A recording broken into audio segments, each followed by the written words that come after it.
And so, okay, yes, guys, welcome back to another show, Touchline Talks.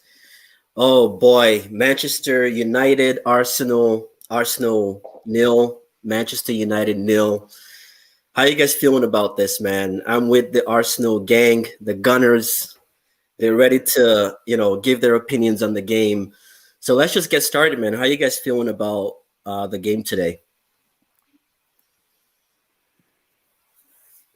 Anyone could start. Okay. So to be honest, I thought it was an all right game. I thought we did better. We had a couple of high points. Our highlight was the thing I was most impressed about today's game with was Pepe. To be honest, if we come out of anything, that's something positive to look at going forward.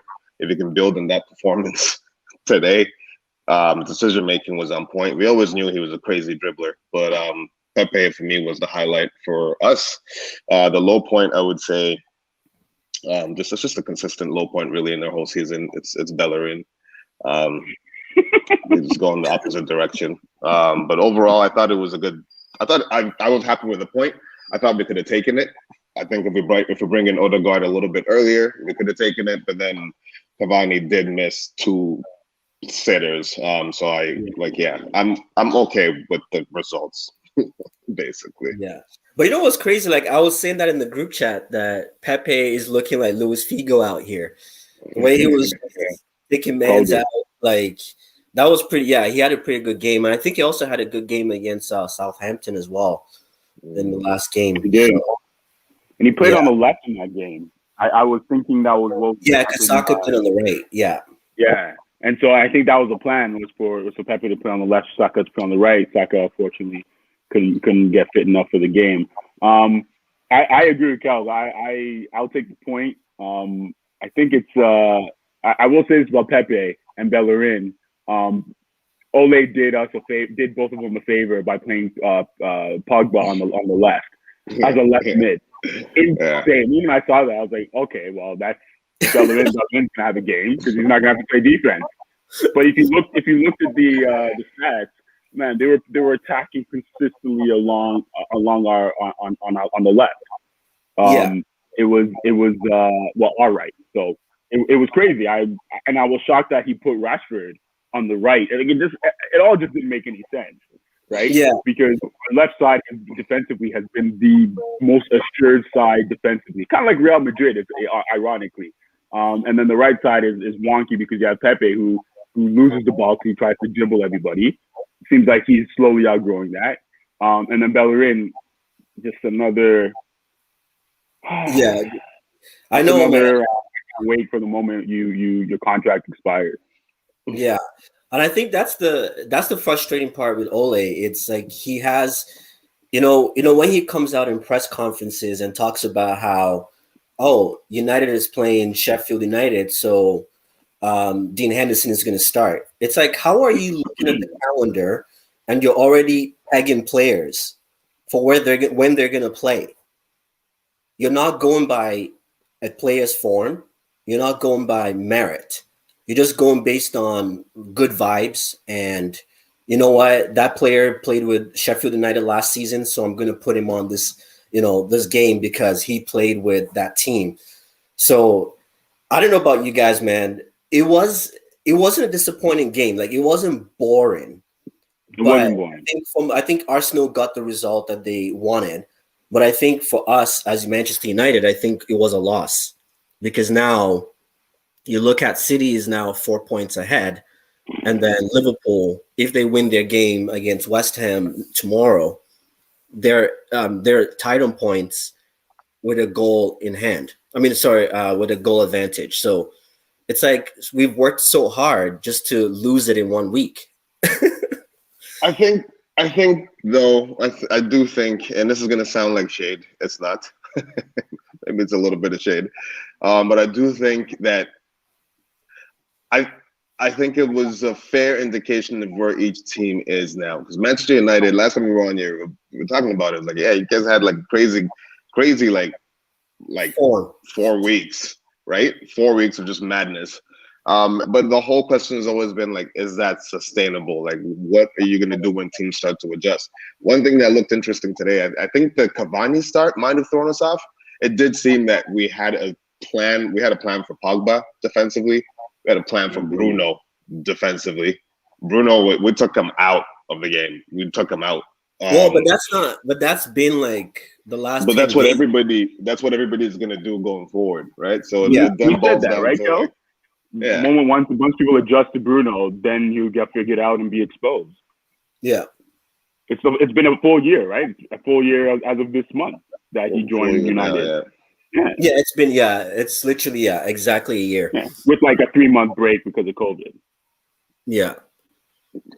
No, I agree. We lost. I mean, also Wan-Bissaka on the right side. He was by far your best player, but he was not as impactful as he usually is. Yeah. Well, Wan-Bissaka he's struggled this season, man. Like defensively, he's been okay, but going forward, and I tried to. Okay, though. Has he not been your best defender this season? Has he not been your best defender? Luke Shaw has played better. Luke Shaw has been better. Defensively? Yeah, Luke Shaw has been like on point defensively. Yeah. Luke Shaw has been on point, man. Wan-Bissaka has. I mean, I would argue that McTominay has been bailing him out a lot of times, and that's why Ole likes to play McTominay. No, maybe Fred has been bailing him out, man. I don't know about McTominay. I love the kid, but I'm just so fed up of like. It's one of those things whereby you're just so fed up of this. It's like the same script over and over and over again. It's like you can't just keep playing the Fred and McTominay pivot because we're playing a big team. Like you're gonna get found out. Like it's not rocket science with them. They're good at retrieving the ball, but what do they do with the ball once they get it? Absolutely nothing. You know what I mean? I don't think. I think Ole is probably for a team. I honestly just think he's in above his head. To be honest, I really do think so. Like, how long has he been there? Is it two and a half years or something? Yeah, 2 years. And we're still trying to figure out a system. Like I watched Arsenal play today, and even just watching Arsenal in general, I feel like they don't really have the right players for what Arteta is trying to do. But when you watch them play, there is I don't know how to explain it. It's like there's a pattern. You guys know that, right? There is a pattern. We know the team might not be producing. It might not be winning, but it's fluid. Like it's like you know what they're trying to do. Like you understand. That wasn't always the case though, because the problem was that initially with Arsenal, with my problem with Arteta was that he was just trying to replicate the Guardiola system, and that we were just losing games. It's like the same mistake. Whatever that guy's name was before him, I don't know why I can't remember his name right now. Emery? Not Emery. Yeah, not Emery. Emery, yeah. It's like the same thing. We must pass from the back, blah, blah. We can't do that against certain teams. You can't do that against Liverpool. Not with the Arsenal players that we had, especially at the time. And then even today, it's like they just weren't stuck to one thing, but they did have a general flow. I see what you keep saying about like the freestyle football of like. It's like the Mourinho years, or was it Van Gaal? Was it Louis Van Gaal who used Van Gaal had more of a system, but I think his system was the system was Van Gaal would actually have the players train, like practicing, like warming up in that formation. It was just out of date, I think. Yeah, I guess. But the Ole, I think I just think is in over his head. I think it's too like, he's going to try one thing, and then if it works, and he runs it to the ground until it doesn't work anymore, and then he tries another thing until it doesn't. It's just, it was interesting. The lineup today, I didn't get it. I know it was supposed to be 4-4-2, but Rashford was on the right the entire time. I keep saying this over and over again. To me, Rashford, just play. If you're going to play a 4-4-2, play an actual 4-4-2, and then don't play a 4-4-2 with Bruno on the right and Pogba on the left. Yeah. What is that? What is that? And that was the frustration. It's like, how are you sacrificing your best CM to accommodate a McFred pivot?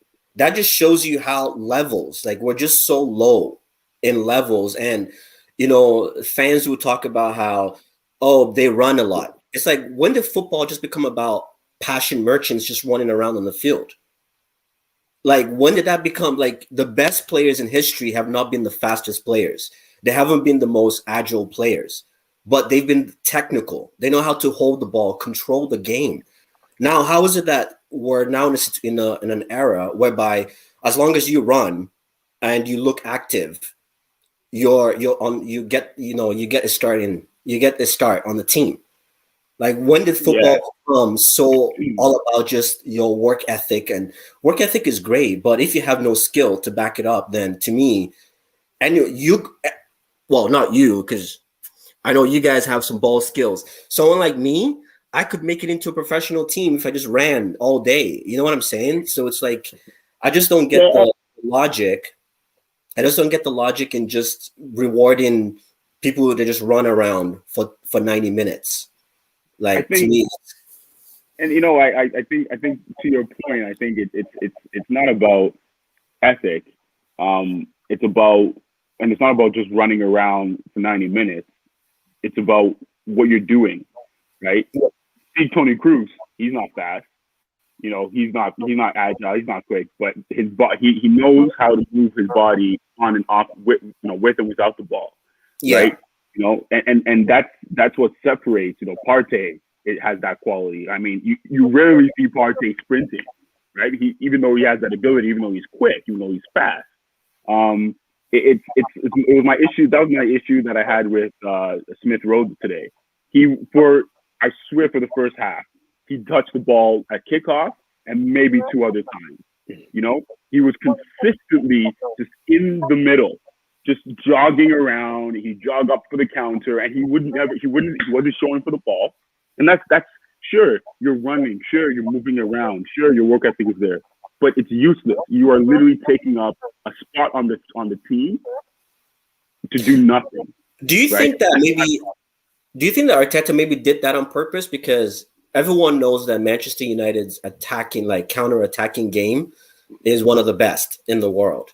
In terms of, if we can string some good passes, it's deadly for a lot of teams. You know what I mean? Do you feel like maybe that was why he tried to make sure his defenders were more cautious today in going up? Because Smith Rowe has been one of your best players in recent weeks. Yeah, like, but he's not a defender though. Smith Rowe's No, he's a winger. Yeah. no, he's a winger. he's like a attack. He's a creator, right? He's like an attacking Oh, okay. mid. Yeah. He's an attacking. I think no, you're confusing him with Martinelli. Oh man, no, the left back. I don't know why I can't remember anybody's name today. Well, yeah, Tierney. Oh, true. That's who you're confusing him with. Yeah, Tierney is left back. He was out today. Who if he was in, if he was in, yeah, we got saved today. If they had Pepe and it would have been a game. You guys would have had to have scored to have won that, to have tied that game, and definitely to have won it if he was in. Because to me, that is the player of the season for Arsenal. But he didn't play today, so I'm not going to go on about it. Yeah, honestly, I think Saka, Tierney, and Martinelli have been your those have been your guys. Like, Martinelli has the Kane problem though. He's going to give you 5 months in the season. He's going to be gone for the rest. Like, it's just. Oh man, Sorry? Sorry. No, I was just saying 2 months of fitness, three months in the year. So what is your take on, just to kind of, flip it a little bit, what is your take on Tuchel now at Chelsea? Because just watching Chelsea play, like, I used to be that person. Chelsea's performance was very similar to Manchester United's. Poor performance. The difference was United had quality players that could show up when it mattered, versus Chelsea didn't really look like the players were playing for Lampard. But just that game, I know everyone could say, oh, it's just the first game. This guy had less than 24 hours to set up that Chelsea team. And the ball that we're playing was like miles ahead of what Lampard was making his that team play. So how do you guys feel about Chelsea coming over? Because I feel like Tuchel might not necessarily be the guy long term, but he's already showing what the difference experience makes. when you have someone like a coach like that can actually have a system and input that. So what's your take on his impact so far? I think it's it's always like I always like to like come back to previous versions of the same instance, right? So think about it: when a coach comes in new, a coach of Tuchel's caliber comes into a team like Chelsea with all the money that they spent in the summer and doing as badly as they're doing. Essentially, a whole bunch of players are playing for their they're playing for their next couple of months, right? Yeah, It's not so different. I think it's too early to judge Tuchel. I think the Chelsea. I do think they have. I would say they have probably one of, and at least just from an attacking perspective, the midfield and attackers. I think only probably Man City has better players than Chelsea in terms of quality player for player across the board. Yeah. I think they just didn't. Everybody just looked lost. Like I think they were even worse. They have less of a system than Man U does or did, but they were able to get however far they got based on just individual like goals. So I think Tuchel himself as a manager, I'm not ever sold on a manager that just does what he's supposed to be doing with the squad that he has. Yeah. So I don't know what Tuchel's done that's been exceptional. I mean, he was all right in Dortmund. He won a title there. Went to PSG and I mean, just did the same thing that everybody else does at PSG. You crush the league and you get knocked down in his case in the finals in the Champions League. And I thought he made the wrong tactical choices in that game. Yeah. So I think it's too early. I think the amazing passing is just a bunch of players who are playing for a new coach now, and it's everybody's opportunity to become a starter, essentially, right? So I think that's what happens, and it's no different from when Ole came to Man U. You guys had an amazing run of games, came up to finish. If the league started in January, Man U would have won the league and all that, and then the next season was just a dive, right? The same thing when Mourinho came back to Chelsea, went to Man U or wherever. So I think that's what it is. But yeah, happy that they got rid of Lampard though, because that was not going to work. But yeah, that's to your point. Like it's probably Tuchel is better than Lampard in my opinion, because at least he has done it somewhere else. Whereas Lampard was what Derby County, Derby season? County, yeah, half a season at Derby. Okay, here's the keys to Chelsea. Yeah, $500 million. The crazy thing about Tuchel that really irritates me for all his teams is they're very compact in the midfield. He makes the attackers come so close to the midfield players, and all you get is this lateral passing. That's why it seems like they're moving the ball so well, because he knows he's created the spacing that is needed in order to be able to have that the almost like the rondo, right? What you do in training. He's a good coach. The problem is management, like Kelechi said. Everybody's playing for their position right now. They're playing for their contract. You know, the multi-million-dollar contracts during COVID are playing for their future, right? Yeah. And their dollar bills. Tuchel, for me, doesn't have the ability to understand that you need players in the attack who are willing to move constantly. Like Tuchel would have done well with the Tottenham, right? Having a Harry Kane on his team, right? Having a Haaland at Dortmund would have been great for him. He's great when he has Lewandowski. When he has strikers who love to move, Benzema, who love to move consistently, creating spaces for the wingers and the midfield players to take up spaces in the attacking third. Chelsea doesn't have those players. This dude was playing Giroud and Abraham at the same time. They cover the same space. They don't like to come for the ball. They don't like to go wide. It makes no sense. Strike number one for me for Tuchel. That's sure, he had 24 hours or whatever, but he could have done a better job in setting up his team. But again, it's the first game. They're playing Southampton next, I believe.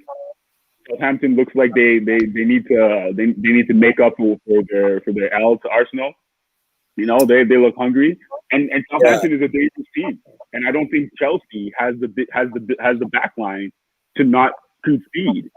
Tuchel is not a person who doesn't concede; he concedes. So I don't see how he's a better replacement than Lampard. Sure, you'll see more fluid football, but you're gonna see goals, right? Yeah. And the problem with Tuchel's teams is that he has this idea that the midfield doesn't need a holding midfield player. That's why you didn't see Conte out there. And it was the same nonsense that Lampard was doing that got him to this position, because he started shoehorning Conte to be like a box to box. He's a holding midfield player, you know. And that was the biggest issue for me with Tuchel, is that his midfield, he doesn't understand how the midfield works. He understands how to move the ball around, but if he doesn't have a prolific striker, he's not gonna have a scoring squad. I would argue that he can make because it's basically like that German system and that Spain system, the ones that won their World Cups, that these guys are trying to mimic, right? That those are the teams that played like literally those teams did not have a CDM. Yeah. Oh, we lost him. Freezing there. Oh man, Toronto. Internet's flaky out here. You're starting to come back, man. Yo, this internet, man, I can't ride this bell life.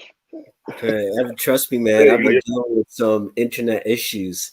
Like, I'm actually surprised that it's working for this recording. So wait and see. Yeah, you're back, man. Go ahead. Yeah, you were saying. I think the main thing is whether or not they are able, whether or not they're able to get the players to play that they have. Because I do think that Chelsea has the players to be able to pull off the system. I think they do. Conte impressed me in his whole, like, more than just a holding and shutdown guy, because he's actually a really good soccer player. So I think Tuchel's positioned to be successful. I think Lampard was severely underachieving with that team because he was too focused on systems and not just like basic soccer principles. I think Tuchel is more practical than Lampard, less married to a system, because I've seen him work a couple of different systems. So I expect him to be a success at Chelsea, relative success. And I don't even see why he wouldn't be a long-term replacement. I mean, long-term in today's world is you're at a team for more than 2 years. Yeah. That's long-term, yeah. Yeah, because he's got so Tuchel has a 12-month contract with an 18-month contract with an extension for 1 year. So, like you said, that's typical for a manager in today's world. I think Tuchel might do a lot better than people anticipate, just because now he doesn't have the egos of Mbappe and Neymar to contend with. Whoa.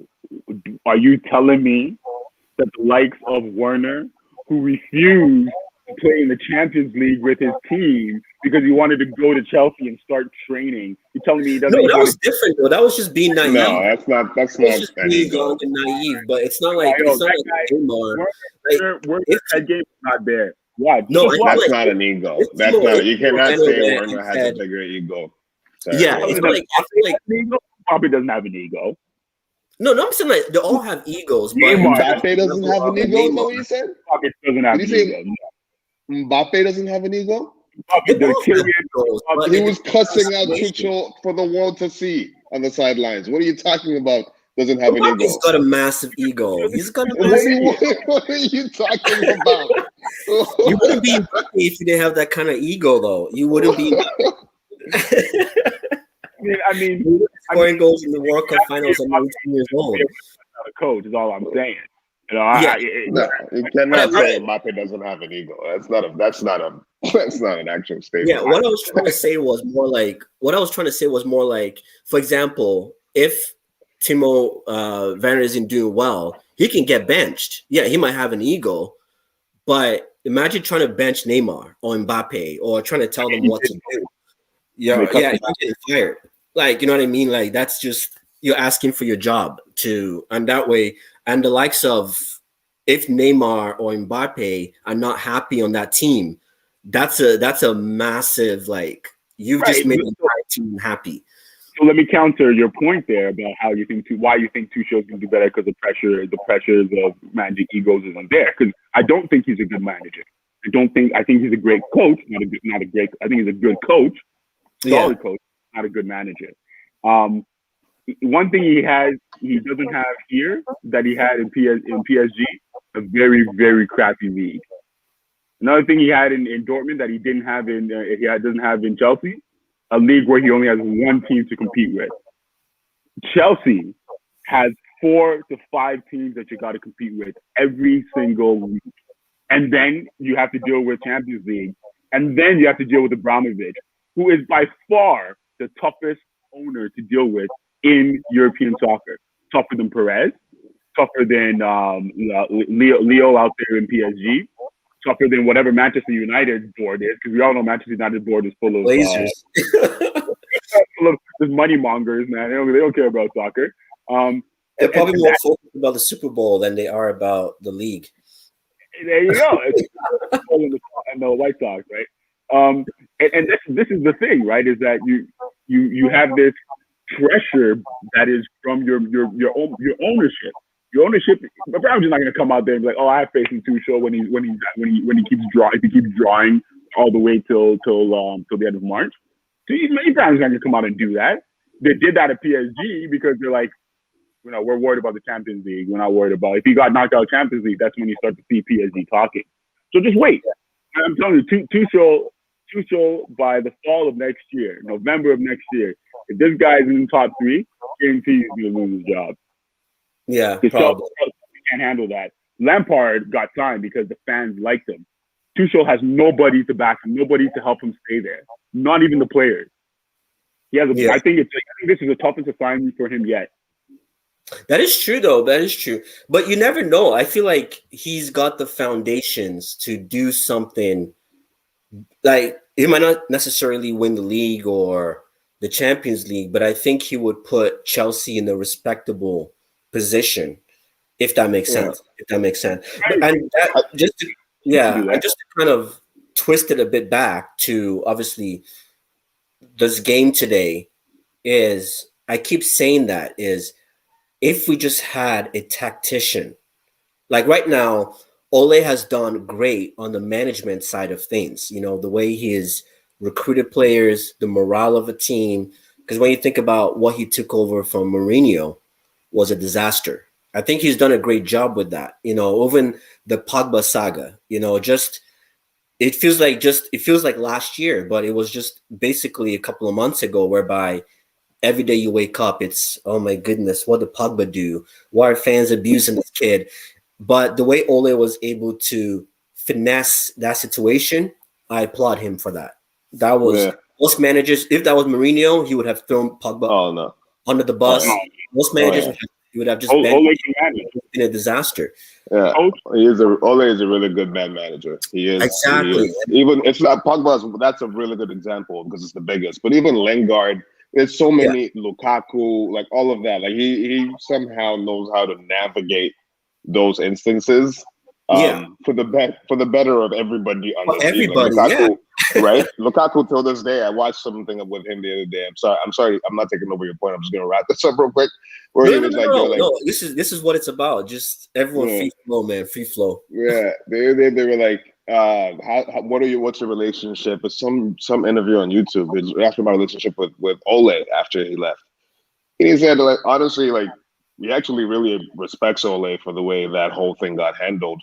And it was just like a decision where it was mutually beneficial to everybody at that point. It's like, no, actually, I'm really still close with them. And like, we wish each other good luck on big games and stuff like that. I was like, oh, damn. Like, Ole knows how to navigate these tight corners. You know what? I was watching the Ranch show, and I don't know if you guys know Alexis from ESPN FC. She was on the show because she's a United fan, so she comes on whenever United has a big win.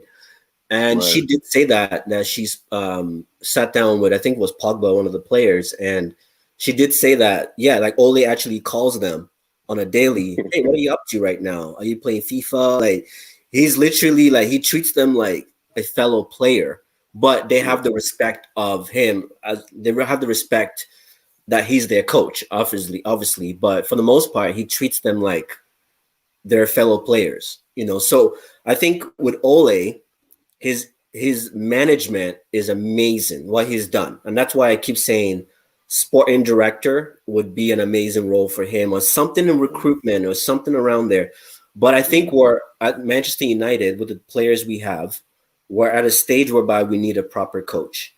We don't we need somebody who can actually put these players in their right positions, in the right system, and have these guys playing some good football, because it's just a disaster. It's like you're just putting players out there, like Bruno. I don't think Bruno was a 10. I think Bruno was like a Roman 8. But I would agree with that 100%. He's not a 10. He's a Roman 8. A Roman 8, but he's playing wing. Like Roman 8. Pogba is like 6'8". Bruno is like 8'10", right? That's like And you watch those guys play, they're just like Pogba, for example, he said it in 2 interviews, the one with Sky Sports and the one a couple of days with Rio Ferdinand. You can tell Pogba, he just wants to play. Like, he's saying it. I hate the bench. So if you put him in defense right now, he'll play, just because he's just thinking about his career and he just wants to play to get a good move. I know people are saying, oh, Pogba is just playing to get a move. Why wouldn't you? Because if you had half a brain, you would realize that we're not playing good football and this is not sustainable whatsoever. People were talking about the likes of Real Madrid, Barcelona. I have people were saying, why would Pogba want to go to Barcelona and Real Madrid when they're in shambles? The difference is Real Madrid will be in shambles for 2 minutes and they'll be back again. Just the nature of La Liga and just the owners. The owners are about winning. You know what I mean? Versus the likes of your Manchester United, that are more about how Manchester United is doing at the stock market. You know what I mean? So to me, I think Pogba will still go to like a Real Madrid or Barcelona or Juve, and he has a better chance of playing in Champions League finals in those teams than he does in this Manchester United team. If we're being real. Sounds like you're worrying not getting Tuchel. Sorry? Sounds like you're sad that you guys didn't get Tuchel. No, not Tuchel. No. I wanted Poch. Poch was the guy that if we were going to make that change. Everybody wanted Poch, man. Jeez, I wanted Poch for the Raptors, man. Yeah, just because of what Poch has done on his own. You know what I mean? Like, I felt that Poch would have been a better Tuchel, just because, like you said, PSG is one of those teams whereby you can't really judge people based on PSG, because it's a one team league, right? So it's a bit different. But I think Tuchel would have probably done a better job than what Ole is doing right now. I think. Yeah, I think so too, because he has the midfield that he would never be able to recruit himself. And he has the attackers that he would need. Honestly, I would say that Jeff has a serious problem with Tuchel. He's throwing some serious shade at him. He's throwing some shade. What team of yours did he beat that you never forgave him from? He never beat any of my teams. That's why I know.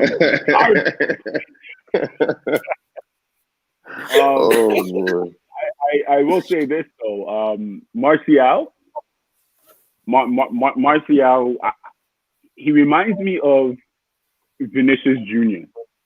He's so temperamental. He doesn't realize that, like, you cannot be a striker on your heels. Cavani's making these runs to make it open for him to make these runs, and he's just like, he's just chasing Cavani's runs. He's literally just chasing Cavani. Then he gets upset at Cavani when Cavani hits it. But why are you making the exact same run that Cavani happens? I mean, he just doesn't move. You just wait for the ball. You just dribble. I'm like, buddy, like, people know now not to stick their legs out around you in the box. That's why you guys are not getting that many penalties. It's just people are going to adjust over time. And then why is he upset all the time? He's upset. Does he have an issue with Cavani? Because especially when Cavani does anything. It is. You know what it is, though? I think it's a combination of, because we have no system. Everybody's just relying on somebody else to figure it out. So when you look at Martial, for example, he's frustrated because obviously look at the racist abuse that he got, him and his wife, because of that loss to Sheffield. I don't know if you guys heard about that. He can't be mad at that. Are you kidding No, me? But not so mad about that. So I think in his head, he knows that there's so much pressure on him to perform, right? But we don't have enough system. Even Cavani today was so frustrated with Rashford today.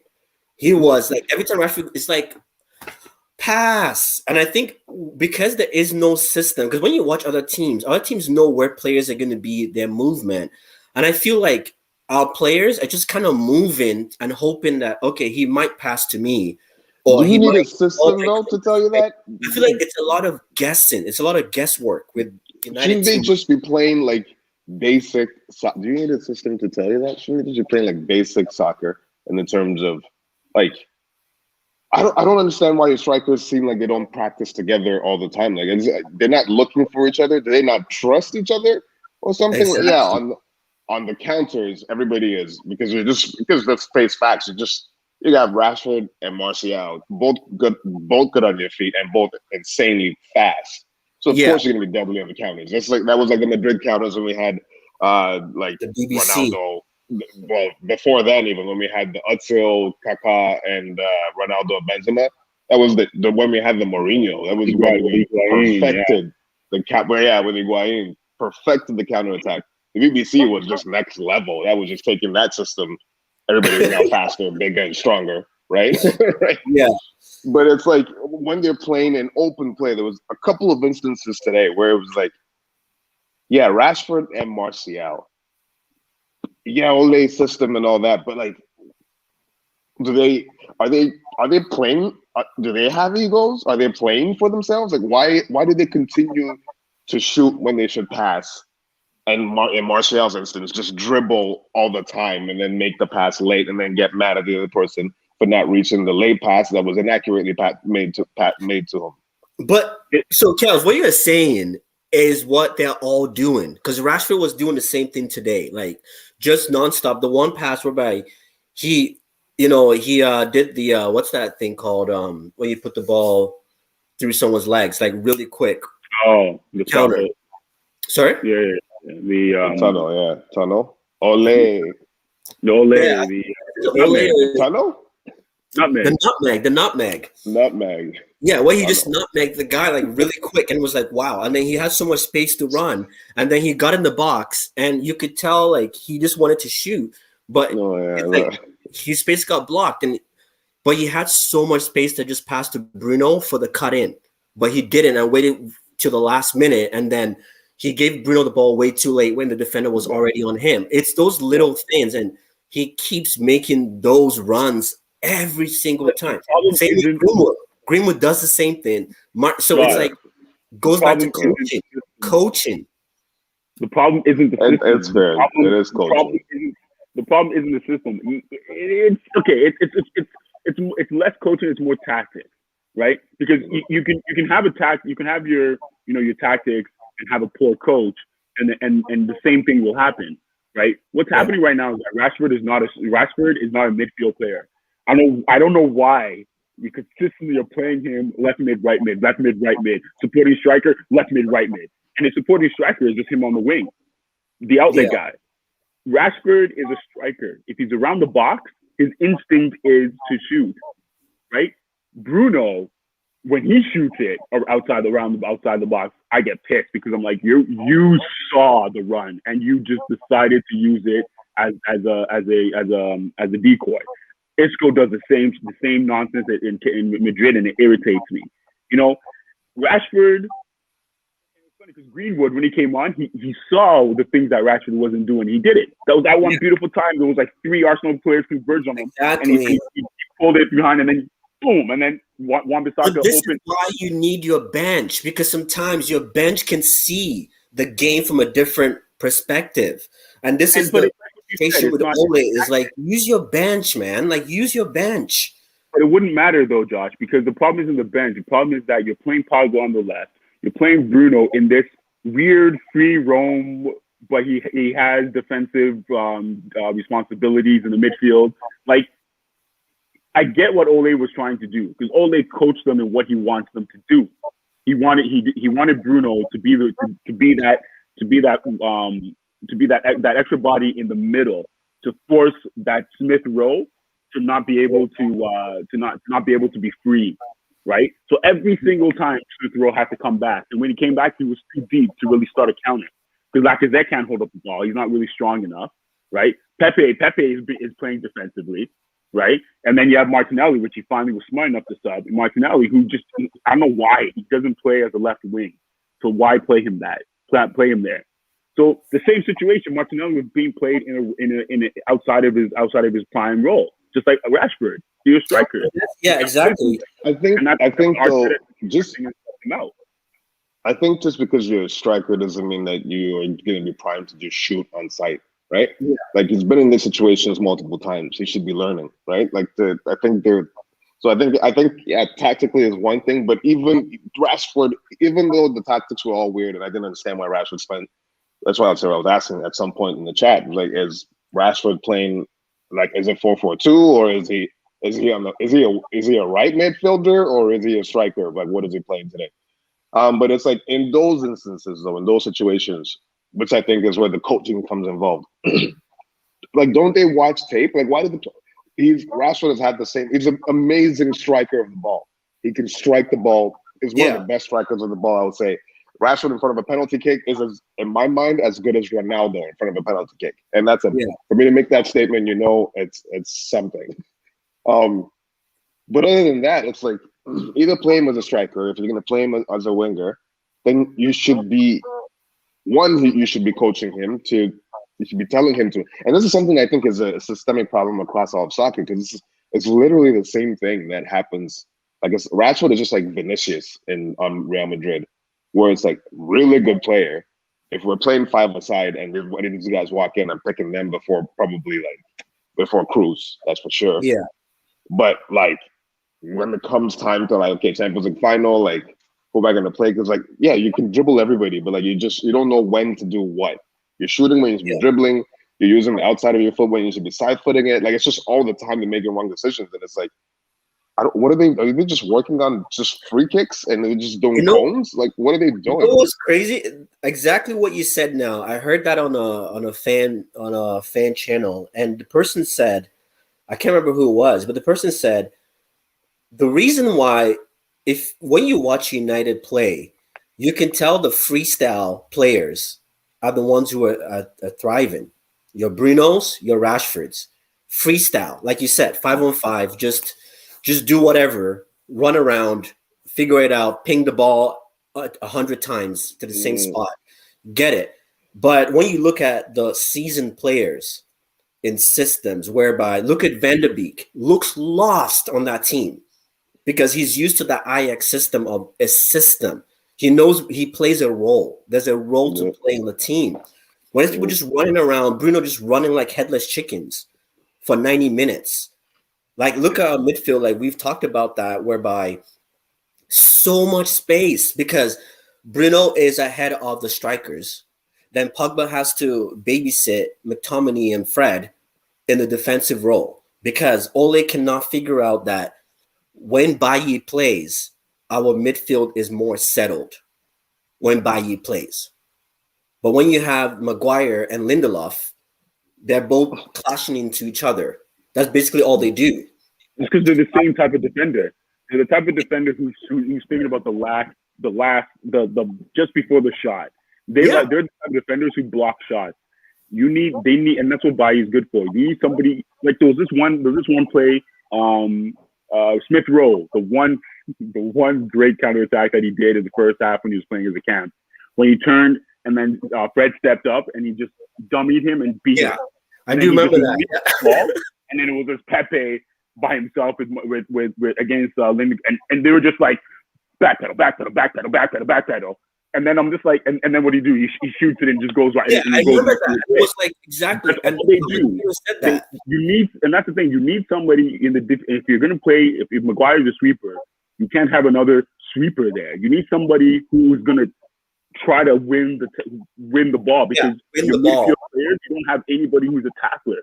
Fred isn't a tackler. He's a box to box. McTominay isn't an attacker. He's box to box. So you need a tackler in your defensive lineup if you don't have one in your midfield lineup. They're literally backed up into the penalty spot every single time. They do not work. Bailly is a ball player. Bailly is a ball player. Like he dribbles in the box. And that's a little risky. Especially if you're going to play for midfield players, you should play Bailly. It shows his confidence, and that spreads to the whole team. The fact that your center back has confidence. Maguire doesn't look like a center back with confidence. The same with the Arsenal back line. They don't look like players with confidence. So the whole team is just affected.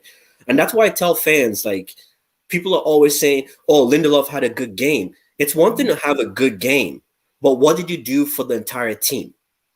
Nothing. You don't do anything for the team. So I don't care if you had a good game or not. McTominay could have, the most interceptions in the game. But what did you do after the interceptions? If you didn't do anything, then what's the point? You know what I mean? Then what's the point? Let me ask you then, Josh. What is your best lineup then? Because we asked this thing last time, and Ole started playing your lineup, right? The Fred, Pogba, Bruno, Martial. He started, and then he stopped. Yeah. Right. And then I don't know if he was trying to get Van de Beek fit for the end of the season or whatever, but then he started doing some weird rejigging of the midfield.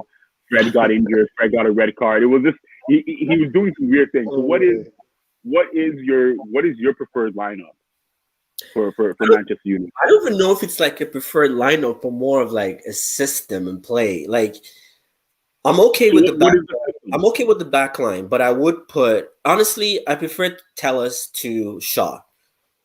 Like if you I look at how Real Madrid's blueprint was. If you look at Real Madrid, they never had the best defenders. Like Real Madrid was never that team with like the best defenders because you have to use your strengths. So if your offense is your best strength, then use it. Same with United. Our best strength is our offense, but Ole keeps trying to like chop and change to protect the defense. Remember Real Madrid, the BBC. You scored 2, we're going to score 5, and then, we barely kept any clean sheets. That is exactly. I don't care about set on goal records, though. Yeah, exactly. Yeah. So for me, I'll play Bailly if he can stay fit. But to me, not necessarily Bailly, but go out and get a solid CB that can. Yeah. We can't really get rid of Maguire because we spent 80 million on him. So guess what? We have to be stuck with him now. And Ole stupidly made him the captain within the first week of getting him. So for me, get a Bailly for the time being because he's fit. Get a proper CB and CDM. I would prefer Telles because I like my wingers to be attacking. I don't like this nonsense of Shaw always passing to Maguire every single time. I want you to be overlapping, going up, bumming crosses in. Like you think about Alex Ferguson. Alex Ferguson will hate this era of football, whereby there's no natural wingers anymore. Everybody's just trying to cut in and shoot. Like remember when? I think there's natural wingers. I think they are. There are. They're just they're not how many are like in the game? It seems like everybody wants to convert everyone into like a center mid, like an attacking mid, like the Neymar Grealish position. Everybody just wants everyone to play in that role, whereby you can dictate from the middle and cut in and shoot. So for me, I think that was also happening at the end of Fergie's era, though. He just somehow because back in the day, right? It used to be Giggs and Beckham, right? Towards the end, it was now this is why what you're talking about. You're attacking left backs and right backs. But Ronaldo and whoever, Nani and Co, they weren't hugging the touchline and crossing. They were inside. Yeah. But your wingers were providing that cover. The whole point is you can't. I think what you're saying is you're too narrow. Your team's too narrow because everybody, which is what we've all been saying, is now you have a focal point, but everybody, Rashford, Martial, everybody is just running to the same place, and then that makes it easy for people to adjust to you. And then if you don't have any width, because Wan-Bissaka is a beast on D. His offense, needs some work, but he's young. Yeah. And you know what? I always give him the excuse that it's not fair on him because he's having to rely on there's no wingers on the right side because Rashford hates playing on the right. Martial hates playing on the right. Greenwood. Yeah, they all want to cut in and shoot. They all want to cut in and shoot. That's why. Exactly, and they're not going to be going back to to defend, and and then Greenwood is still so young that he doesn't know how to like go into the game. Like people get so frustrated that Cavani. If you look at all our strikers, they have to get the ball from the halfway line. They have to go so deep to get the ball, and that's the issue. It's like our strikers have to like go through 5 players all the time, and it's just like that. To me, boils down to a system. There's no system that's conducive for these players. You know what I mean? And to me, so that's why for me, I feel like I love Bruno. I think Bruno has done. I think without Bruno, we wouldn't be where we are today. I would put my hand up and say that. But there comes a time where you got to realize you can't build a team around Bruno. You need to build your team around ball holders, people who can hold the ball, distribute the ball. You can't just be winging balls into space every single time. My problem with Bruno is he plays like every minute is the last 5 minutes of the game. You can't be doing that. Like, calm down. Like, your players are not always going to be running for that ball. Like, so to me, I know people could call me a Pogba fanboy. If you gave Pogba half the freedom you gave Bruno, it would be a madness. Pogba would be putting up probably way more numbers than Bruno was putting up. Because Bruno doesn't look up. He gets the ball and he's already doing a 70-yard pass if he can. And it's like, to who? Like, to who? You don't have those strikers that are always running. And it's like, sometimes I feel like when you have someone like Bruno and the Fred and McTominay, you're bypassing the midfield every single time. You're bypassing, and the midfield wins you games. If you have no midfield, then what's the point? You're always having to go directly from the defender to the forward every single time. So for me, that's where I feel like it's not necessarily like an ideal starting lineup. I think it's more of a formation. And when you notice that Bruno is not impacting the game, make a sub. That's why we have a Van de Beek on the bench. A guy who I think you're too fixated on the Bruno thing, though. I really do. Not too fixated, but I think you're fixating on it a lot. I think there's a lot of problems. There's a lot of problems. A lot of problems across the board. Like, there's a lot of people that like are.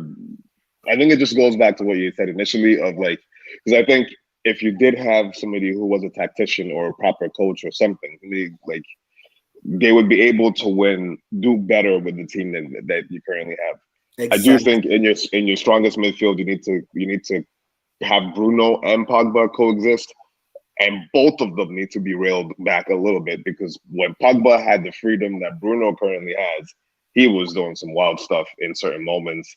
It was getting to the point where if this is where his head is at, I don't even want him in Madrid at any point. It really was getting to that point.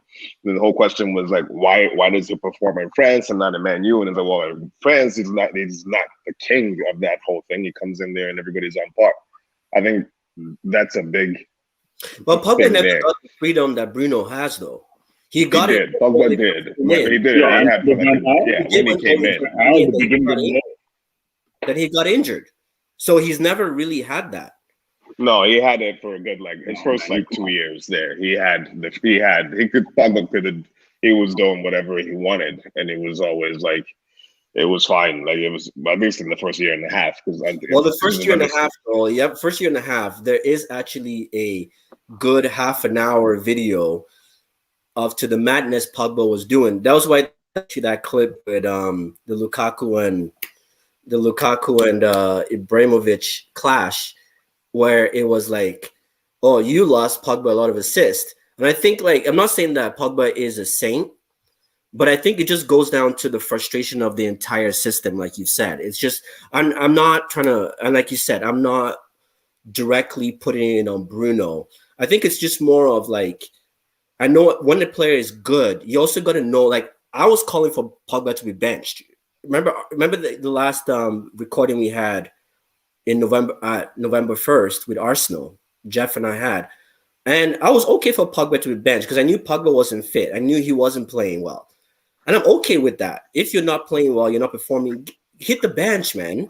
I just hate when, like... Do you think your midfield is better with Van Beek in there over Bruno? Because, like, isn't that just like, isn't that just then you have like 3 6s in there? It's not necessarily about like what I think Van der Beek, like the way he moves, like what I've seen from him, the way he moves is like so quiet, but he gets into like very good spaces. Even when he came in, I know everyone could say, oh, it was the last 10 minutes of the game against Sheffield. Every time he comes in, he's always finding himself in the box, in the right spots, and like dishing the balls in. All I'm saying is we lose the ball so much in midfield that we can't build. And I feel like when you have a Pogba and a Van der Beek in there with a Bruno doing his thing. Bruno, I think obviously Bruno is an impact. I feel Bruno is an impact player and he's a good player. But when you have the likes of McTominay, Fred, and Bruno, 3 players that cannot hold the ball. I sent you guys the video on the Rand show whereby they pulled out the stats. Bruno, Rashford, and those guys, they're all on the list of the highest guys who lose possession. And they you guys struggle. You guys don't have that. Every big team needs to have, if you go through team by team, you need to have somebody in midfield that's comfortable on the ball. And that can retain the ball and all that. That should be Pogba in you guys' instance, but I don't know why it's not. But that's whole goals and assists, so everybody's just kind of. It's not like Bruno's holding the ball there. Bruno loses the ball in the final third. And I think back to the coaching thing, it's like, I guess, like in every team, if you watch like the big teams and the good teams, if you watch, like, I'm just going to talk about Madrid. The players, the defenders that get the ball, they immediately look for Modric or Cruz. So that you have that somebody as an outlet from the D, right? Yeah. Yeah, I think back to your Man U system, you would expect that to be Pogba because he's actually surprisingly, for his height, really good on the ball in tight spaces and like really hard to get the ball off of. But for some reason, it's not really that way. Like Barcelona had it in their Javi. Like everybody has that person. That was Busquets or whatever. City has it in Gundogan and whatever. Like or before that it was David Silva. Like you have somebody who does dirty work, and then you have somebody who has the outlet, or you have 2 people that do the outlet, or 2 people that do a little bit of both. In your case, I think what your frustration is like your entire team is just like run and shoot. So it's I can see how that's frustrating. Yeah. It could be worse though. Sorry? I'm saying Man United's built like a 5-a-side team. Yeah. It will kill it indoor. Yeah, it's just about releasing the ball quickly into the space into the space, and then your pacey guys will get there. Then and I think to your point, Van der Beek would be good at that in terms of the fact that it goes to Bruno dings it back to Beek, and then Beek makes the decision as to whether to slow. Like Beek is supposed to be your timekeeper, whether to move quickly or to slow it down, or to keep it at a certain pace because you're running a team, right? Like Cruz, that's that person you're supposed. I think that's the hope of Van der Beek. I don't think he has that capability unless it's a particular type of system. Now, I agree. Pogba is the person who's supposed to be holding the ball, but when you play him as a left mid and he's hugging the line, he cannot do that. Exactly. It's frustrating. I think it's the moment McTominay was injured, that was when that's when you sent that message, Johnny. It's like, life forces you to make some decisions sometimes. And that was when you guys started to actually look good. But then what was the problem? Bruno was just still allowed to free roam. And he was just running like a chicken with his head cut off. Rashford was still stuck against his right foot, right touch line, and wasn't able to do anything other than counter, right? And so, there's a lot of problems in United, and I think we've hit it all on the nail. It's part coaching, it's part tactics. Ole has done the best the last 3 coaches. Ole, I think, has done the best in terms of settling United for the future, right? And we shouldn't take that away from him, right? And Bruno, you ease off of Bruno, like Kelechi said, because Bruno's just being figured out. He's going to now adapt and either evolve he's just gonna be screwed. Exactly. He's gonna be like that's what I said now is when Gundogan went to City. He went to City, and then he started to make it in, and then hit the bench, and then came in, injury, and then he couldn't get in. Because Silva and Bruno and our boy Bruno had settled in with Fernandinho, and then so now he's starting to get his feet because now he's adapted to how the team plays, but he's also adapted to how the league plays him. Right? And so Bruno is going to go through that phase. Cruz went through that at Madrid. There was a period where Cruz were like, who's going to play? Because, and thank God Isco lost that battle because we would not have won 4 Champions League in 3 years, 3 Champions Leagues in 4 years, if Isco was starting. That's the thing. And I think, you have a box-to-box in Fred, quote-unquote box-to-box in Pogba, and then makeshift box-to-box with Bruno. It's not going to work. There's no holding. Bruno's not a box-to-box at all. No, Bruno's not box-to-box. But Bruno started as a center-back, though, and apparently he was really good as a center-back. No, I don't think Bruno is... Like Bruno, I wish Bruno could just literally stay on the 18-yard box. Like, if he could just stay there the whole game, he is probably one of the best in the game. Bruno should have been playing where Pogba was playing. Bruno actually does very well in the final third on the corner of the box.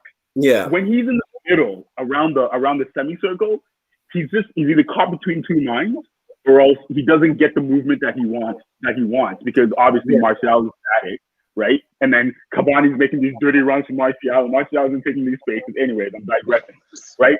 But like his best position is out on that corner. And that's where tactically he should be pushing himself and allow Pogba to take that middle, where that's where Lampard would have benefited with the Pogba and his quote unquote hexagonal movement because then Pogba has the ability to be like Bruno is over there, and then Fred is behind me covering if I lose the ball or if the ball gets cut for a counter, right? Yeah. And he has that ability to see because that's what he does with France. Conte covers. Matuidi at that time was running on the corners. Yeah. Now I don't know. Now it's Camavinga or Tolisso. Yeah, Camavinga. No. What's his name? Rabiot and the semicircle of the top third. Right? Yeah. So again, give easy on Bruno. You need, like you said, Bruno. But Van de Beek is supposed to take Pogba's role. Van de Beek and Pogba should not be playing at the same time. Yeah, that's the question I wanted to ask. Like, do you think Van de Beek, Pogba, and Bruno can play at the same time effectively? I think they can. Not really. Okay. What is McTominay doing? What is McTominay doing there that Beek can't do? I'm not saying that's Beek's role, but we're in a team whereby we're trying to fit squares into a round hole. Square pegs into a round hole. So everybody's playing out of position. So let's not get into positions. So based on what I've seen of Van der Beek, he can do what McTominay is doing. Because Fred doesn't need another. What does McTominay do? Because I honestly, I don't know what he does. I honestly don't. Like I really like. I watch menu games and I just as the game ends and I'm like I see him walking off. I'm like. Yeah, where were you? Like, where? He touches the most ball possession lost, and then when you look at there's a stat that came out. There's a guy, Statman Baines, that releases the stats. I don't know how he get the stats, but I wish I could.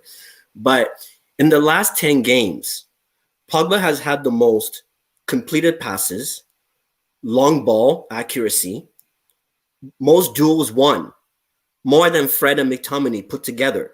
In games per game, and so to me, when McTominay is supposed to be is he supposed to be good defense? If he's supposed to be a good break up play guy, that's what he's supposed to be. Yeah, that's what he's supposed to be doing. But when he doesn't have that. He's not doing. He's definitely not doing that.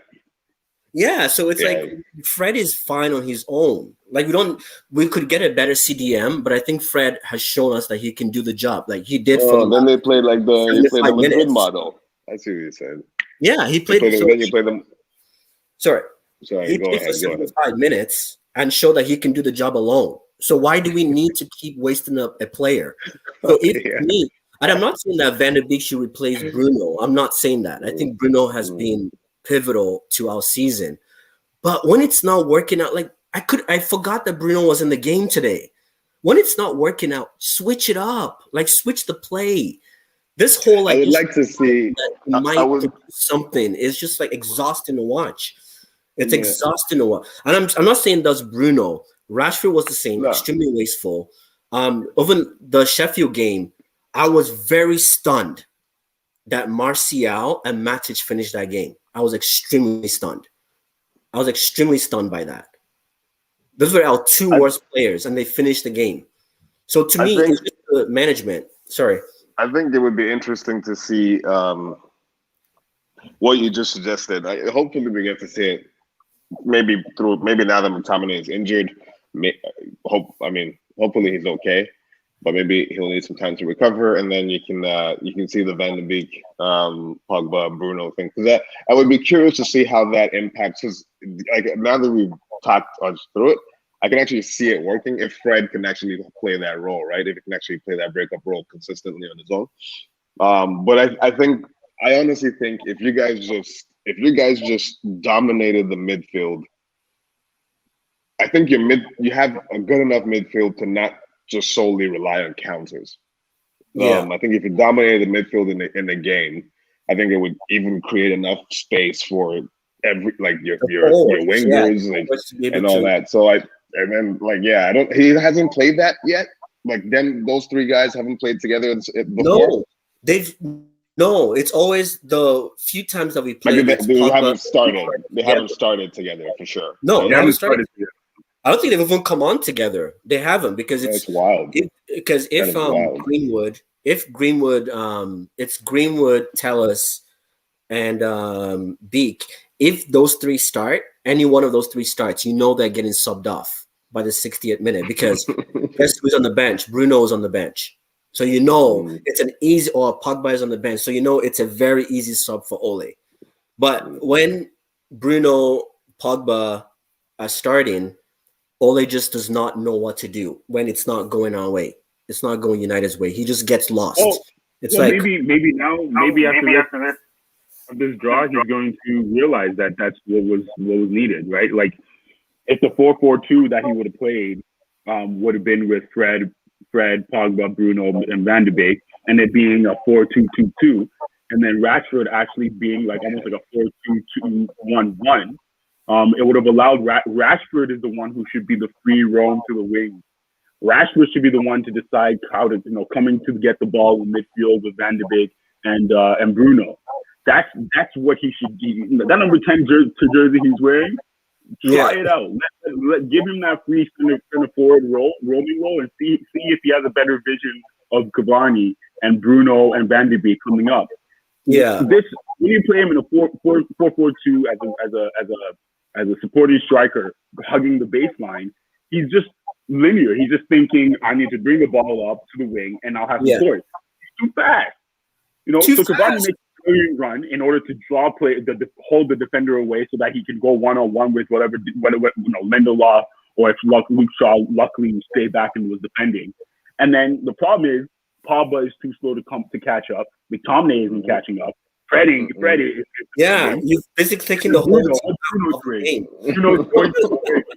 Bruno's going to the wing, or Bruno's coming right beside Rashford, and Rashford's like, "Why are you behind me on my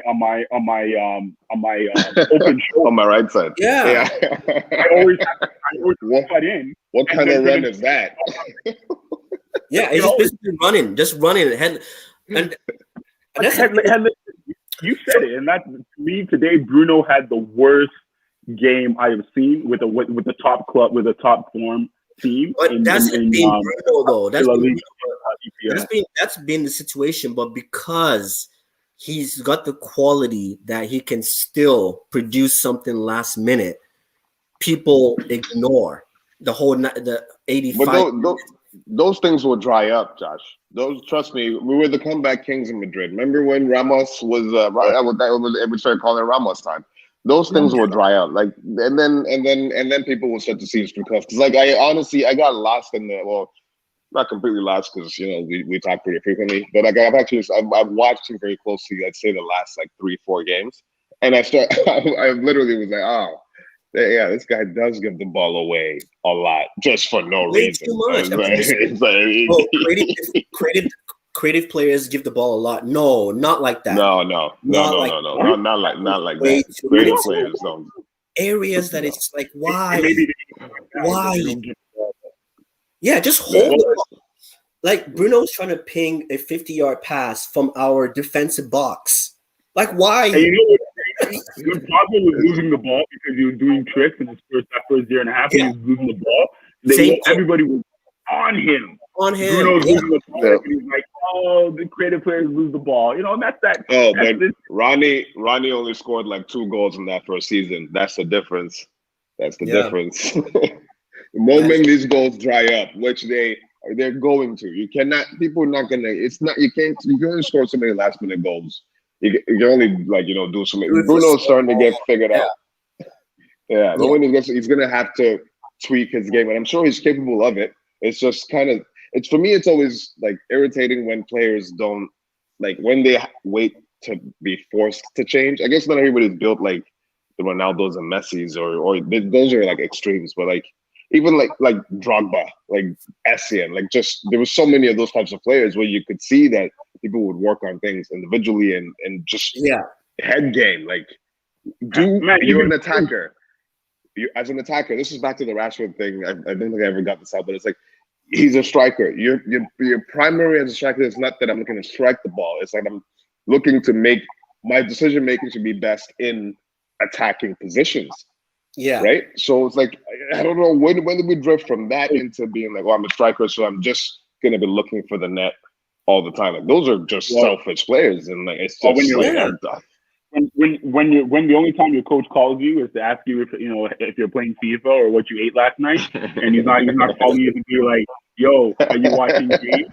Are you watching the testing game? Yeah. Are you seeing what Erling Haaland is doing out there in Dortmund? Yeah. What Lewandowski is doing out there in Bayern?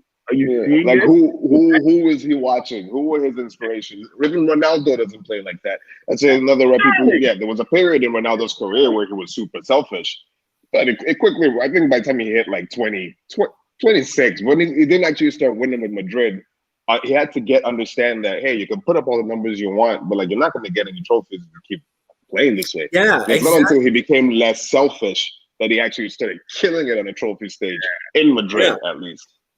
And that's what I tweeted out, and I said, now we've seen that Bruno is a stat merchant. Fine, that's cool, that's great. He's gotten us this far. Now we have to evolve to the next stage, and the next stage is how can you evolve? How can you involve your team in the play? We can't keep doing this, losing the ball every time, and we always have to track back. And that's why we need a Fred and McTominay to keep scooping up the balls, because you can't seem to hold the ball. And the same thing with Ole. And the same thing with Ole. Oh, my bad. Okay, should be good now. You're good now? Okay. Yeah, and the same thing with Ole is, yes, he's done a great job, but doing a great job is not going to win you trophies. It's not a trophy. So now it's been 2 seasons. Ole has done a great job to get us this far. Now, what I'm focusing on Ole is not about where we are. It's what is your end game management? When things are not going your way, like you see your Klopps, your Peps, they use their bench. Origi, that's the one person I can remember. That kid he's the guy who did that amazing corner kick against against Barcelona. Yeah. Liverpool, you can remember the subs coming on and making a difference. Hey, what's going on here?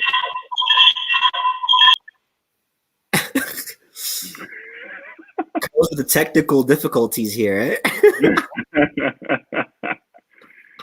Oh man. Wait, which one am I using? 1 second. I'm trying to have one on his mic and one on the video. Okay. Should be good. I can kick out the black screen. Yeah. Okay, we're good. Okay, we're good. Yeah, so for me, where was I saying? I was talking about the in-game management. Is like you look at your Klopps and your Peps. They use their stuff like Liverpool. I can remember even was Shaqiri coming and scoring 2 goals against Liverpool. I mean, against United, that was the game that Mourinho got fired. Oh yeah. So I remember like championship using their bench. That's how Ole created a career, by coming off the bench against Munich. It's like, so to me, it's like, especially for a player who spent most of his career on the bench, but built an amazing career from the bench. You would think he will understand the value of subs. You would think he does. Do you think he trusts his team? Do you think he trusts his subs? Why do you doesn't think that Ole is? Do you think he's confident or comfortable with the? I guess that's your question. Do you think he's comfortable in the quality that he has on the bench? Because usually when people don't make subs, if it's not Bruno or Pogba, then it means he doesn't. I don't know why. Because I trust your subs, but I don't. Yeah, like last season, yes.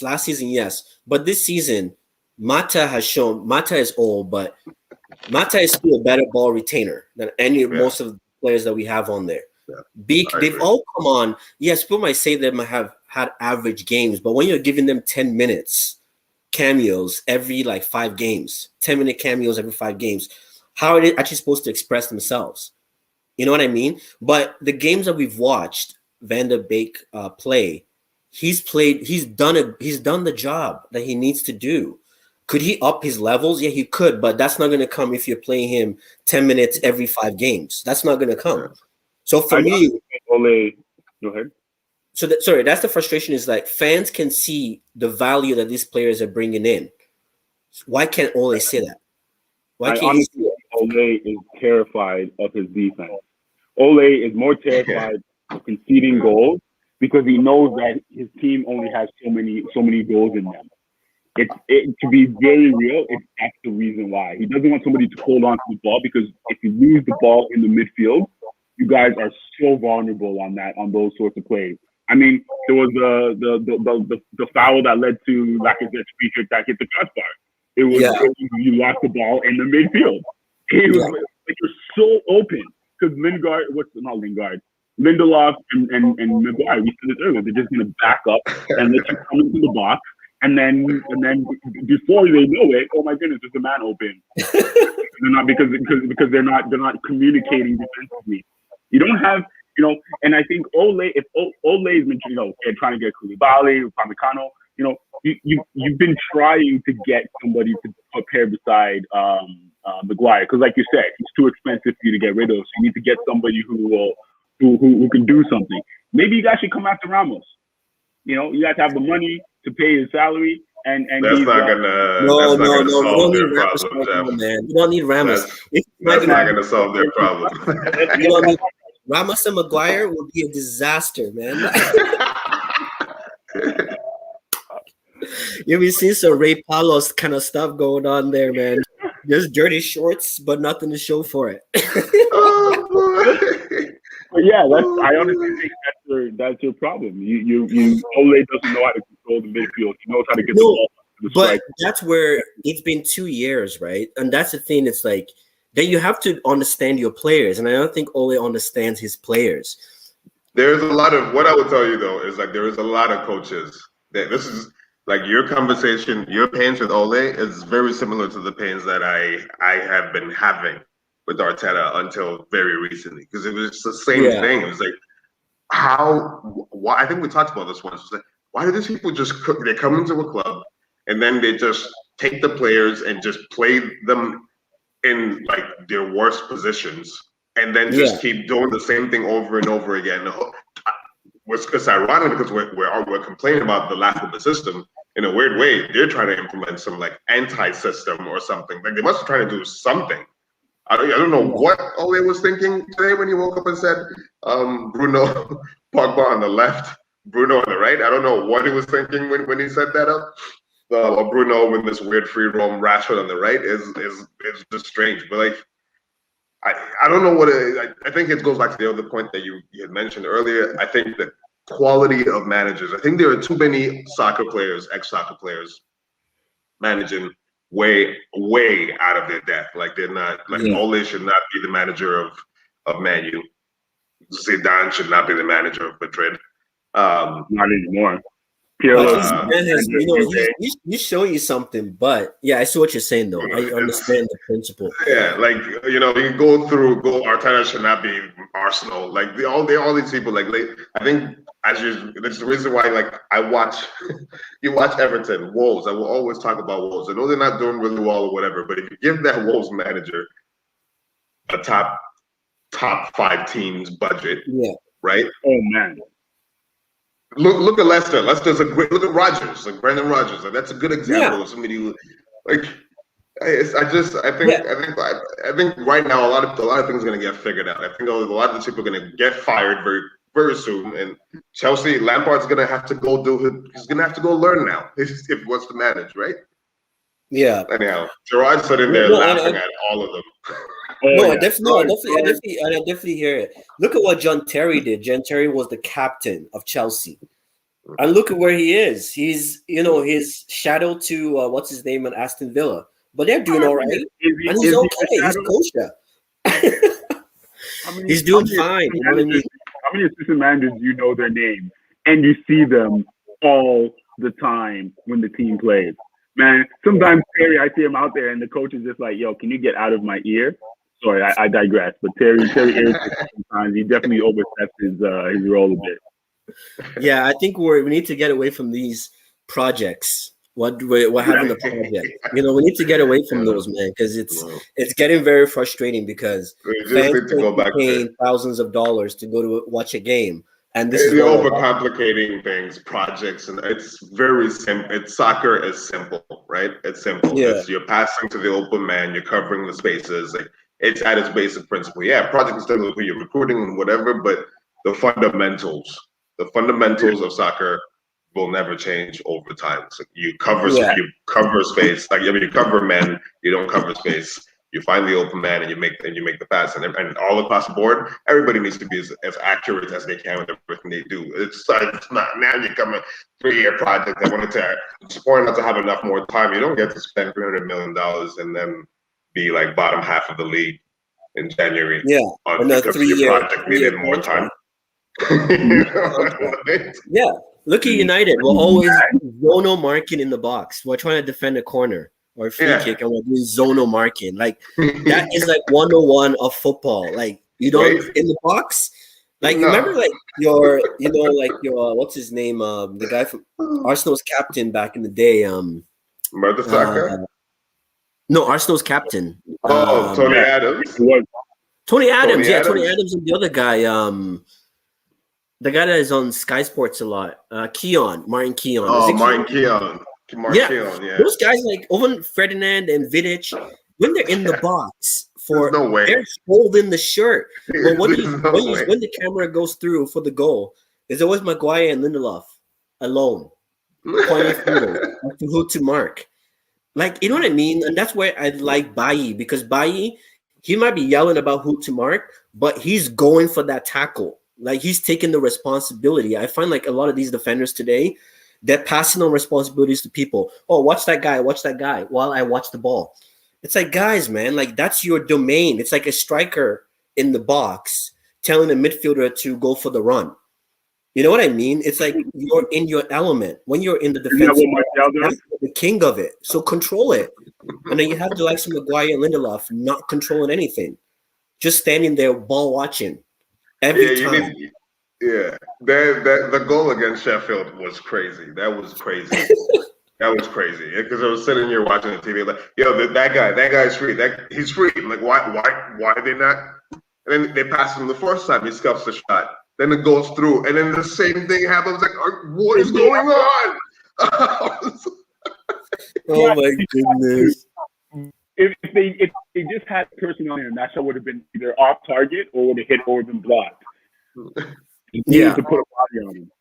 Oh my goodness! But anyways, guys, sorry, go ahead. No, go ahead. Okay, go ahead. Well, I was going to say it still got deflected, Jeff. Like whoever it was still cut it. It still got deflected and then beat it. But I was like, if there was a man there, he would not get that shot off. They would not even make that pass to that guy. Like it just wouldn't have happened. Yeah, because I think Rio Ferdinand's like analysis. and he was showing that. There was the time Martial could have gone in for the tackle. Matic could have gone in for the tackle. Maguire, Tuanzebe, Pogba. Like, they could have all gone in for tackles, but they all had their hands behind their back. Just like the West Brown back in the day, just like hands behind the back, just kind of, just hoping that somebody, he slips and Somebody falls, gets it. or, he pulls a Steven Gerrard or something. But it's like, guys, man, like, go for the tackle. Like, and the same thing, like the Jeff's example about when Lindelof and Maguire just kept backing up for what's his name to take the shot. Yeah, just like, hey, why are you backing up? You know what I mean? But guys, I know we've talked a lot about Manchester United, man, but how you guys feeling about Arsenal? Like, how you guys feeling? Are you excited to see is it Odegaard coming in? Yeah, how you guys feeling about your run of form? Man, I'm probably the happiest that Partey is back and getting time, because he has been everything. When he was gone, we struggled. We put this person in and that person in. He really allows for that balance, and Xhaka actually understands his role. I'm excited for Odegaard because it means we're not going to see Ceballos face ever again. And Odegaard, I think, is what is missing. Somebody who knows how to play under pressure in the middle of the park. Smith Rowe, he shot. I think him and Xhaka, like, when he came on, him and Partey there's a quality level of understanding of these one-time passes. Yeah, I did see that. Pass and move. Because when he came on was when, like, Arsenal actually, like, took the game, and I was like, guys, remember, that's when I texted about, like, does Ole realize that he has a bench? Right.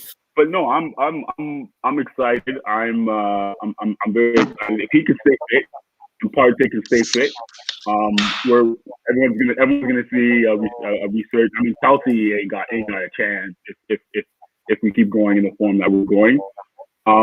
Again, for me, as always, center back is our biggest flaw. And we need Aubameyang back. Lacazette is a supporting striker. He's not your leading striker, or at least he needs a fellow striker up there. He can't do it all on his own. But maybe Odegaard can be that person he needs in the midfield who can give him the supply he needs to play off each other. But I think Arteta, now more than anything, if we're not top 5 at the end by August, he's failed. He had an excuse that there were a lot of injuries, especially in the marquee signings. Unlike Lampard, he didn't have injuries in his marquee signings. So now let's see what he does until the end of the year. Let's see if he can get these boys in form. And for me, I keep saying this, Bellerin needs that Özil treatment. He needs that realization that you are not worth it unless you step your game up. But Bellerin is basically like Arteta's son, from what I've heard.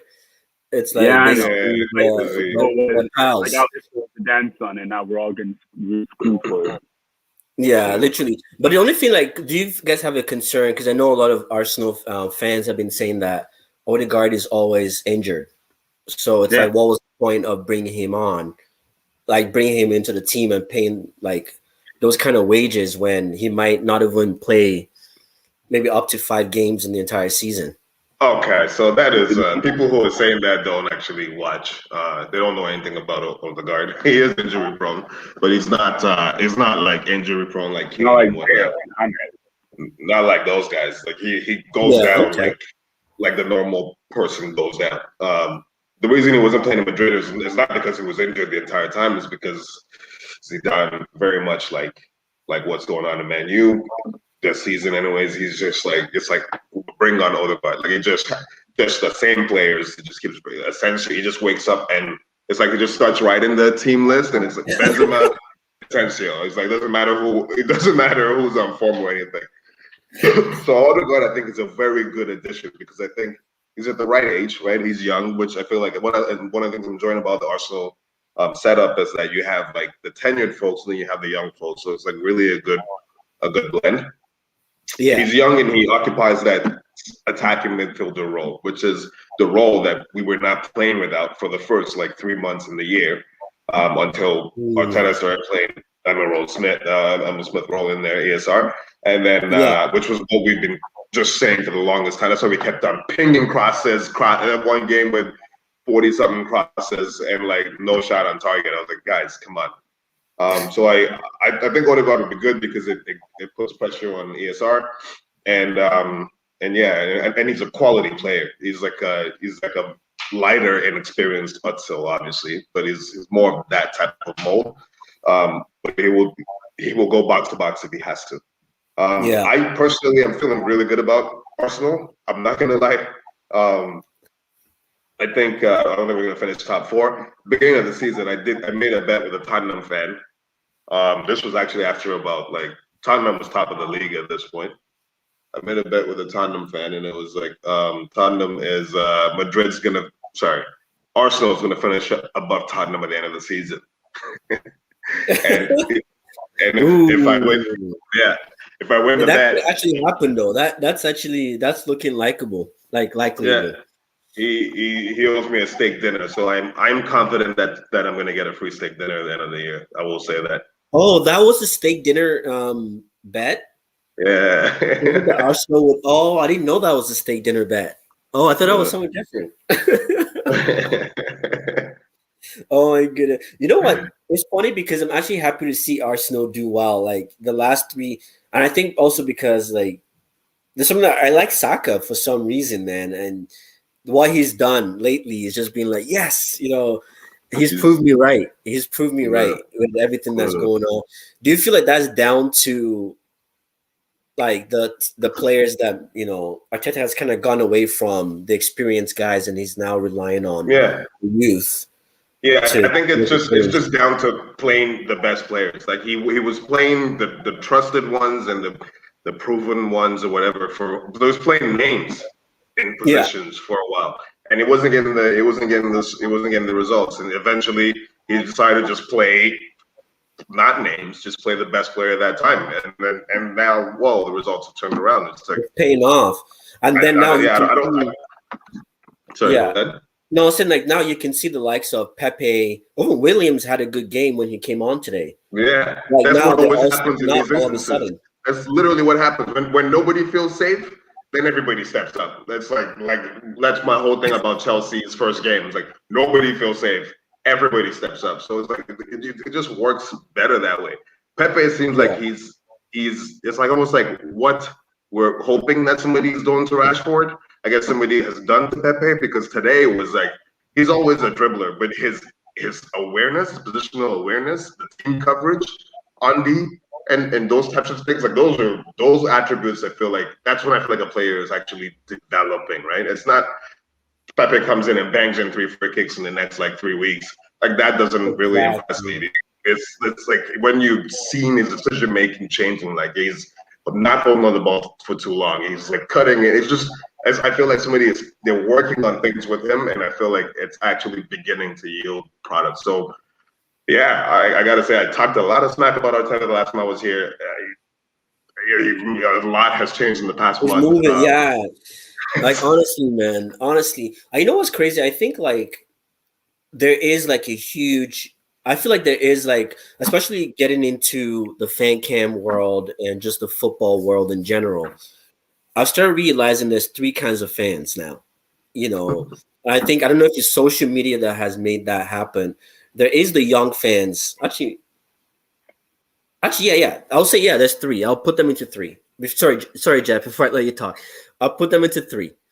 So there is the young generation who are just all about stats. They don't care if they just want to have bragging rights on Twitter. They just want to be able to say my team won today. They don't care how garbage the performance was. They have those guys, and then you have the Ole guys the older generation. The ones who have been watching our team since the 80s, and they're the true.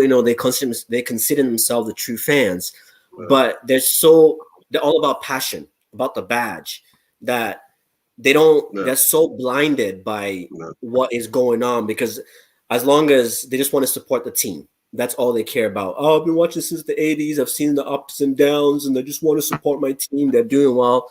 And then there's the fans like you and I, like us, who we love our team, but we are still critical about our team because it's not about just getting results. I'm not tuning in to just get results. Like I could turn on an app and tell me what the score was. I spent 90 minutes of my time to watch a game, right? So I want to see good quality football. You know what I'm saying? So for me, it's like, yeah. So to me, if I wanted to see that, I'll just turn an app on and see, okay, that's like how I did during the university days when I didn't have cable, just so the score, it was good. So for me, that's the kind of fans that we have now. And I feel like it's so detrimental to the clubs because these teams, I feel like the management, they're just seeing, okay, these fans are so divided in their opinions. So as long as they're divided in their opinions, it buys us time to do what we want to do. You know, and I think that's kind of where I see football now in today's world. Yeah, I think it's just similar to the way everything else is. Like, social media is huge in that regard because everybody now has a voice, right? And then everybody's opinion counts, and then the over reliance on stats is now becoming a bad thing. It's not stats are a good thing. I'm a big stats person. My career is in stats, but yeah, that's true. You're a numbers guy. but it don't mean anything without the story behind, right? It's always like the reason behind it. And so when people throw certain numbers, oh, this person scored XYZ goals and XYZ trophies, it's like there's more to the story. So that's another thing. But I think it's just the way though. I think it was always this way. But I think it's more out there now because everybody can put their feelings out there. It's the same thing that's happening in politics. I think we're always like this divided, and those groups of fans I think always existed. It's just now. Everybody's just louder. That's my opinion. Yeah. It's like in the song that says, I think it was with Fab, he says, talk is cheap, free Wi-Fi. You know what I mean? Everybody has Wi-Fi now. So everyone can just say whatever they want just to say it. Yeah. I know Jeff, you've got to go. And I know it's been over an hour and a half. But did you guys have any like things to just add on to your thoughts on the game? Just moving forward, what you want to see from Arsenal moving forward kind of thing? Yeah, for me, I want to see I want to see them build out from the back in terms of not necessarily like play the ball around with defenders. There was a couple of times when they played it to Leno and then they kind of got trapped. In the fullback got trapped, for me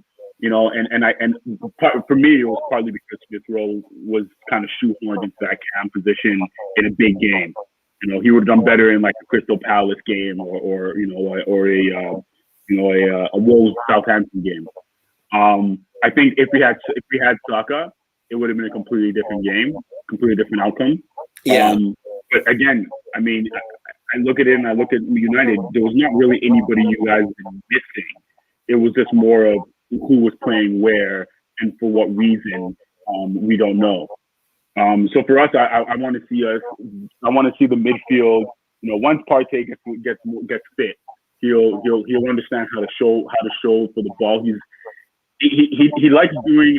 He's a bit too much with the one touch passes. Arsenal doesn't have the players for that. This isn't Atletico Madrid or Real Madrid. You can't be doing that.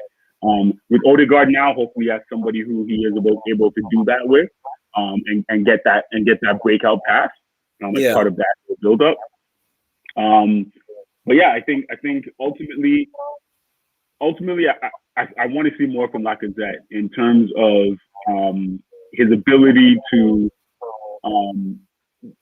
He's good at pulling the defenders away, but he doesn't know how to. He doesn't have the ability to hold up the ball. It's partly because of the size. So he does need that Odegaard or that Cam behind him for him to use them when he gets the ball, because he can't really hold the ball up. But yeah, I think when we have Oba, Saka, and Tierney, Bellerin hitting the bench and Cedric stepping in, I think we're easily top 4 quality. Whether we'll make it, there's too many factors at play. I mean, in the last like 2 months, 4 different teams have held the first position. Yeah, it's touched. I think it was like within 24 hours, like 3 teams had touched first place. Yeah, so I'm not looking at that. I'm looking more at what we can do in the future, what we can do in the summer.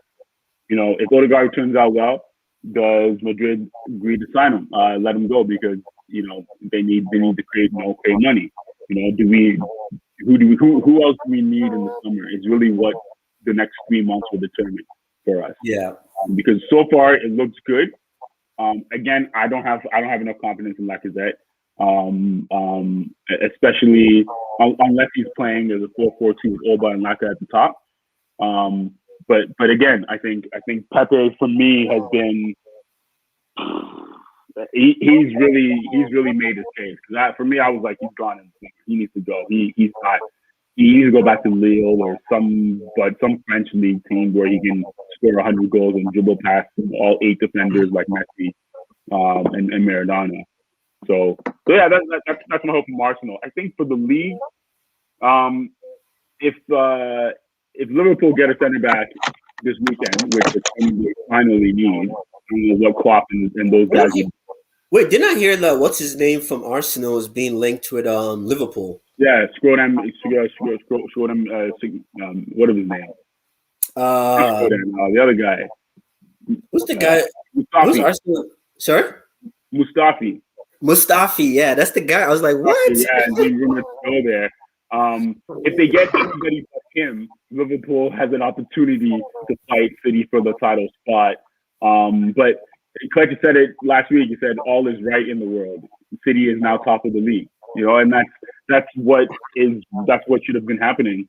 Aguero, unfortunately, being injured made it delayed until the end of January. But for me, it's City's to lose. The greatest competition is Liverpool. And then I think the third spot has never been more of a coin toss ever in the last decade in the EPL. That third spot can go to Arsenal, less likely, can go to Tottenham, even more less likely, can go to Everton, Leicester, Everton even less likely. But if you think about it, like United, Chelsea, if Tuchel does what he should be doing, and Leicester City. And for me, I said this in the group chat, Leicester City is the most underrated and least talked about team to make the top 4 list this year. They're gonna bomb out of Champions League because they don't have that quality when it comes to tournaments. But Leicester City arguably has a more likely chance to top 4 than Chelsea or Everton. Definitely Everton. Yeah, and definitely more chance than Tottenham. But yeah, that's my outlook for the rest of the year. I honestly think it's between City and Liverpool, and that's only if Liverpool fixes the center back situation. Yeah, that's true. Yeah. How you feeling, Kels? How you feeling about Arsenal? Feeling about how you guys can manage to?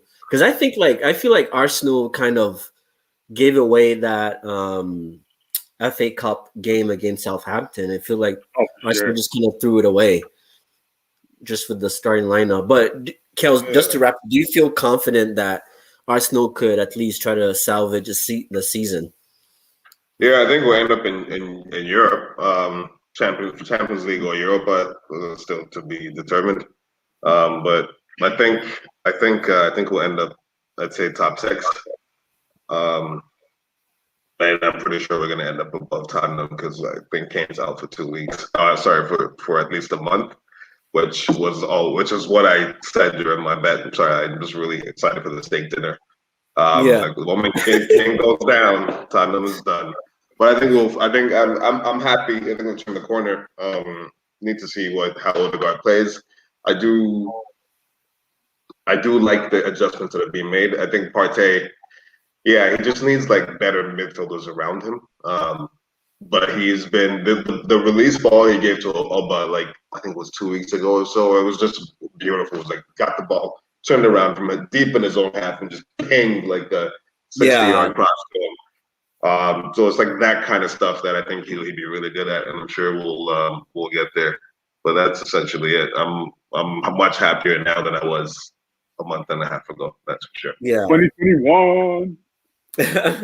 You know what? I think you know what's crazy. I think like the likes of Oba and those guys are gonna kind of get into form now that the team is doing well. Because, like you said, once the team is doing well, the morale is up. Now everybody wants to play. It's like what happened with Manchester United, whereby we started out the season so awful, and then we started stringing performance like wins together, and all of a sudden now everybody now seems to be so happy, and everybody's playing for the badge, and everyone's playing to get a starting position on the team. So I think I could see Arsenal doing well, because I think Tottenham is going to be Tottenham. I think they've already lost. I think Mourinho has lost the dressing room. They were so open against Liverpool yesterday. Liverpool, it was wild. Or 2 days ago. It was like, what is going on here? Like, usually, like, that's the Mourinho team. I think when they lost that, the first goal that Son scored, I think when that got overruled, I think that was just like, it was like Mourinho's plan was out the door. It was like, I thought Mourinho was just like, guys, go out there, score the first goal, and just, pack the bus and hope for the best kind of thing. And that did not happen for them. So, but yeah, guys, it feels like, watching this game today just felt like two sort of inexperienced managers that didn't really want to go for it. Because, like I said, I think Arteta was just trying to continue that positive vibe. Because I feel because Arsenal had that 3-game win. Remember at the beginning of the season when I said that about Arsenal was, you guys had you guys started the season well. Good form. Like, you guys won a couple of games, but you guys met, I think it was City, you guys met too early. You guys met like a really big team too early, and that kind of just crushed. And I feel like sometimes when you're trying to build that momentum, you don't want to meet like a big six club too early, right? Because you're not there yet. And I feel like, it was like 6 weeks we met City, Liverpool, and United. It was crazy. Yeah, all back to back. So that just killed your momentum, right? And then it's hard to come back from 3 games. And then starting. Yeah, because what happens is all these experienced managers, they have one loss, and then it's just like panic mode because they're being tested game after game, right? So one loss, it's like everything Ole has done is literally out the window. It's like, you know what I mean? So they're always they're always like trying to prove their case, if that makes sense. So that's why I feel with these guys. So it was nice. I think Arsenal benefited from the draw today because it gave that team more confidence now to move on to the next game and hopefully get a win versus. Yeah, I think versus United, it was like this felt like a loss because it was like we've built so much in the last how many weeks, and now for it to just come crashing 1 week. To drop points. Yeah, to drop points for sure. You guys just gotta stay grounded. That's all. That's what you gotta do. Everybody got way too excited about that top of the league. It was never gonna last. I'm not talking smack. It's like Man United. Man United is not winning the league. They're not winning the league this year. Arsenal's not winning it. United's not winning it. You heard it here first. I got swept off my feet, man. I got swept off. I even jumped into the Ole in bandwagon. You know. Yeah, man. That was like me with Madrid when we went through that, when we made it through the Champions League and then we were winning, and it was like Zidane in, and I'm like, geez, no. And let goodness, he's on his own in the summer. Yeah, like I would say it, man.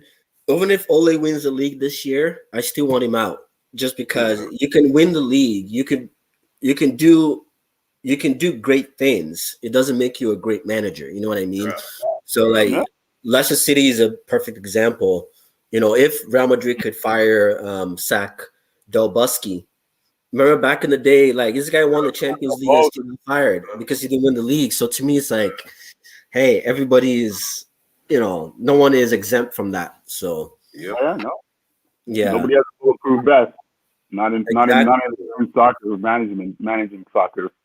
Yeah, especially now there's no fans, right? So the only money they have is from broadcasting rights and sponsors. So like Manchester United, they just lost, I think, 100 million from crashing out of the Champions League. So it's like, yeah, and I think it was like we would have lost, I forgot how many millions if we didn't make Champions League. So a lot is riding on sponsors, right? So if you're paying all these players X amount of dollars a week and no money is coming in, then you got to start looking at the coach and ask questions. So yeah. But anyways, guys, it's definitely been fun. Those of you who tuned in, I really appreciate the likes, appreciate the support. Please smash the like button. Please share, subscribe. And yeah, till this was fun, man. So till next time, guys, we'll see you later. Yeah, go Gunners.